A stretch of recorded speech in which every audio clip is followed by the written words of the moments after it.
Tertunduk pakai kacamata hitam, Virgon hadir di sidang mediasi perceraian. Inara tersenyum. Virgon dan Inara Rusli akhirnya dipertemukan dalam sidang mediasi kedua mereka.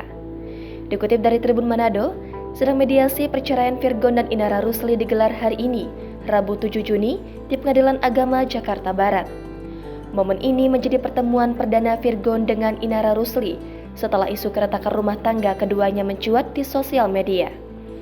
Selain itu, pertemuan keduanya juga menjadi sorotan. Sejak datang, Virgon tak bicara sepatah kata pun.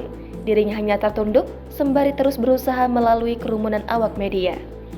Ia mengenakan kemeja hijau dengan kupluk coklat. Virgon juga menutupi wajah dengan masker dan kacamata hitam. Sementara, Inara beberapa kali melempar senyum ke awak media, bahkan sempat melambaikan tangan dan menyapa. Keduanya kemudian diajak ke ruang mediasi. Setelah menjalani mediasi lebih dari 1 jam, vokalis grup band Last Child ini tak mau memberikan statement apa-apa terkait perceraiannya dengan Inara Rusli.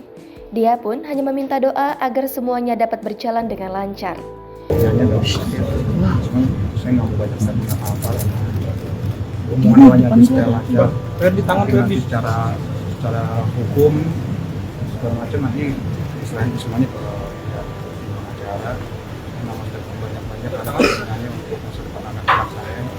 Wijayono Hadi Sukrisno selaku kuasa hukum Virgon menyampaikan mediasi kliennya menemui jalan buntu. Pasangan yang menikah pada tahun 2014 ini memilih sepakat untuk bercerai. Kris menambahkan sidang cerai Virgon dan Inara Rusli akan kembali digelar pada Rabu 14 Juni mendatang dengan agenda pembacaan gugatan perceraian dari Inara. Dalam sidang berikutnya, Kris menyampaikan kalau Virgon akan memperjuangkan hak asuh anak hasil pernikahannya dengan Inara Rusli. Mediasi sudah dilaksanakan hampir 1 jam lebih ya.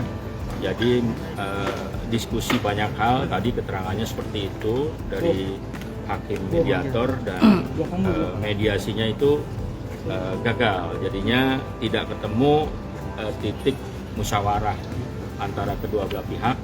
Jadi nanti di sidang berikutnya tanggal 14 itu kemungkinan mengikuti jadwal sidang yaitu pembacaan gugatan.